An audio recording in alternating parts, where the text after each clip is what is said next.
తమ్ముళ్లకు అన్నలకు నాయకులకు అందరికీ పేరు పేరున పాదాభివందనాలు తెలియజేస్తా ఉన్నాను.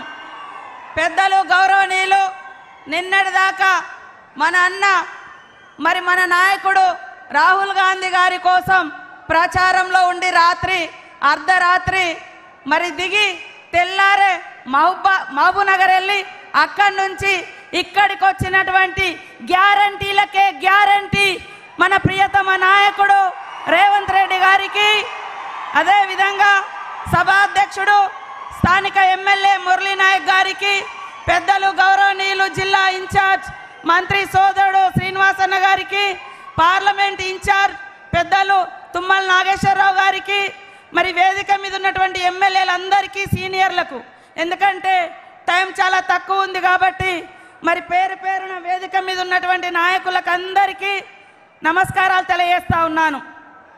బలరాం నాయక్ గారంటే ఒక బోలా శంకరుడు. ఆయన ఎవరికి మోసం చేసినోడు కాదు, ఎవరికి అన్యాయం చేసినోడు కాదు. ఇద్దరం కూడా వేరు వేరు పార్టీలలో ఆయన 2009 నుంచి 14 వరకు కేంద్ర మంత్రిగా పార్లమెంట్ సభ్యుడిగా ఉన్నప్పటికీ, నేను ములుగు అసెంబ్లీ ఎమ్మెల్యేగా ఉన్నప్పటికీ అన్న చెల్లెల్లా కలిసి ఉన్నాం. కాబట్టి ఇక్కడికి వచ్చినటువంటి సోదరులందరికీ కూడా ఏమైనా అపోహలున్నా అనుమానాలున్నా ఎవరైనా ఒకరి మీద ఒకరు చెప్పినా అవన్నీ పక్కకు పెట్టి మన మాజీ మంత్రిని గెలిపిస్తే తప్పకుండా బలరామన్న మళ్ళీ కేంద్ర మంత్రిగా ఈ పార్లమెంట్ నుంచి ఉంటాడు అని ఈ సందర్భంగా తెలియజేస్తా ఉన్నాను. అదే కాకుండా ఇప్పుడు జరుగుతున్నటువంటి యుద్ధం, ఇప్పుడు జరుగుతున్నటువంటి పోరాటం రెండు సిద్ధాంతాల మధ్య, రెండు వర్గాల మధ్య. ఒకరేమో ఈ దేశ సంపద దోచుకొని తన దోస్తులకు దోచిపెడుతున్నటువంటి, గాంధీని చంపినటువంటి, ఈ దేశానికి స్వతంత్రం తెచ్చినటువంటి గాంధీని చంపినటువంటి గాడ్సే సిద్ధాంతం అనుసరిస్తున్నటువంటి బీజేపీకి నాయకత్వం వహిస్తున్నటువంటి మోడీ గారికి, ఒకరేమో ఈ దేశం కోసం ప్రాణాలు అర్పించినటువంటి గాంధీ సిద్ధాంతాన్ని, ప్రేమను, అహింసను అనుసరిస్తూ పేదల కోసం అసమాన పోరాట యోధుడిగా తయారై ఈరోజు కన్యాకుమారి నుంచి కాశ్మీర్ వరకు ప్రజల కష్టాలన్నీ తెలుసుకొని నఫరత్ కే దుకాన్ మే నఫరత్ కే బాజార్ మే మొహబ్బత్ కే దుకాన్ కోల్ గయే అనేటువంటి మన రాహుల్ గాంధీ నాయకత్వం వహిస్తున్నటువంటి గాంధీ సిద్ధాంతానికి మధ్య జరుగుతున్నటువంటి పోరాటం.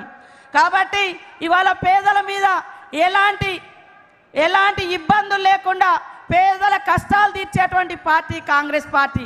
మీరు ఒక్కసారి ఆలోచించండి, ఈ 10 సంవత్సరాల కాలంలో, మోడీ గారి కాలంలో మీకు గల్లీకి ఒక ఇల్లు వచ్చిందా?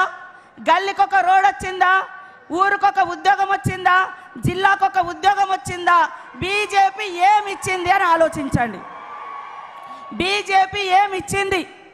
ఏమివ్వలే. విద్వేషాలు తీసుకొచ్చిర్రు, రెచ్చగొట్టిర్రు, కొట్లాటలు పెట్టిర్రు, అంతే తప్ప ఉద్యోగాలు ఇవ్వలే, నిధులు ఇవ్వలే. పైనుంచి జిఎస్టీ అనేది తీసుకొచ్చి దేశవ్యాప్తంగా పేదల మీద, ప్రజలు కట్టుకునే బట్టల మీద 12%, విద్య మీద 18%. దేవుడు అంటారు కదా, దేవుడికి భక్తునికి ఉండే అనుసంధానం అగర్బత్తి మీద కూడా 5% జిఎస్టీ పన్నులు వేసి దేశవ్యాప్తంగా 54 లక్షల కోట్ల రూపాయల పన్నులు ప్రజల దగ్గర నుంచి దోచుకొని తన దోస్తులకు దోచిపెడుతున్నటువంటి మోడీ మనకు కావాలా? మన కోసం ఈ దేశం స్వాతంత్రం కోసం పోరాడి త్యాగాల కుటుంబం, ఆనాడు నెహ్రూ గారు 12 సంవత్సరాలు జైలు జీవితం అనుభవించిండు. ఇందిరమ్మ ఈ దేశం, నా దేహం ముక్కలైనా పర్వాలేదు కానీ ఈ దేశాన్ని ముక్కలు కానియను, దేశ సమైక్యత కావాలి, భిన్నత్వంలో ఏకత్వమే జాతి యొక్క అస్తిత్వం అని నిలబడ్డటువంటి మహనీయురాలు. అలాంటి వారసత్వం నుంచి వచ్చినటువంటి రాహుల్ గాంధీ గారిని గెలిపించడం కోసం ప్రతి ఒక్కరు కూడా కష్టపడాల్సిన అవసరం ఉంది. ఇవాళ కాంగ్రెస్ ఉన్నప్పుడు 100 రోజుల పని తీసుకొచ్చింది. ఉపాధి హామీ చట్టంతో పాటు పోడు భూముల హక్కు చట్టం, విద్యా హక్కు చట్టం, 80 కోట్ల మందికి పైగా రేషన్ కార్డులు ఇచ్చి ఆహార భద్రతా చట్టం ఇలాంటి ఎన్నో చట్టాలు తీసుకొచ్చారు.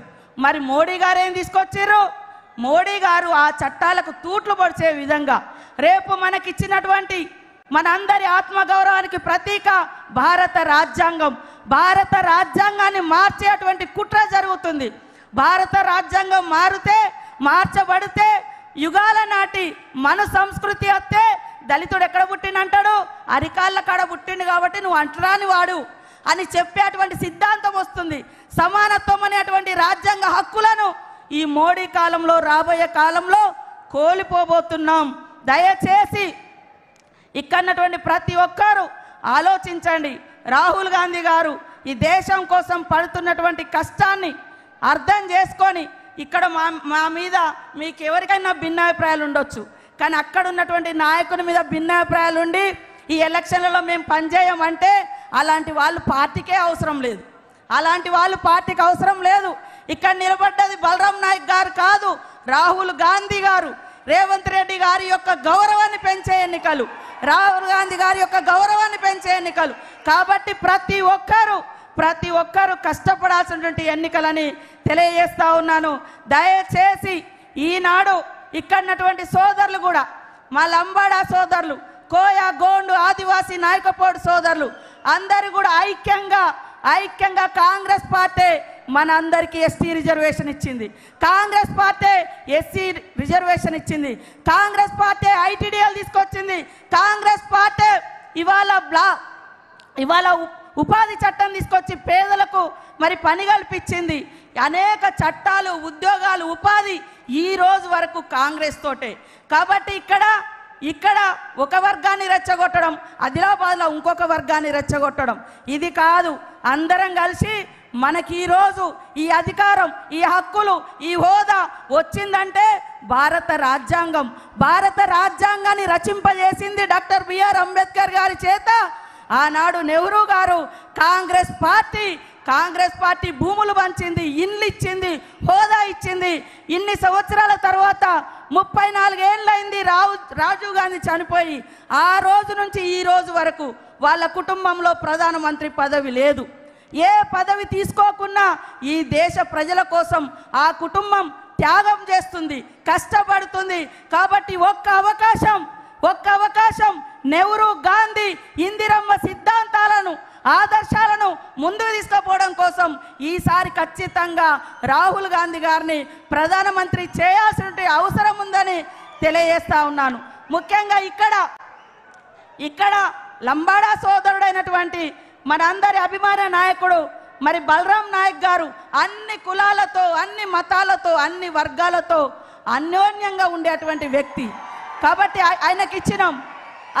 అదే విధంగా ఆదిలాబాద్లో ఒక ప్రశ్నించే గొంతుక, ఒక మానవ హక్కుల కార్యకర్త, ఒక సామాన్య టీచర్ గోండు తెగకు ఇవ్వడం జరిగింది. కాబట్టి 2 వర్గాలను, 2 తెగలను ఈక్వల్ చేయించినందుకు మీరందరూ కూడా ఇక్కడ బలరామన్నకేయించి, అక్కడ సుగుణకేయించి రాష్ట్రంలో 17 సీట్లు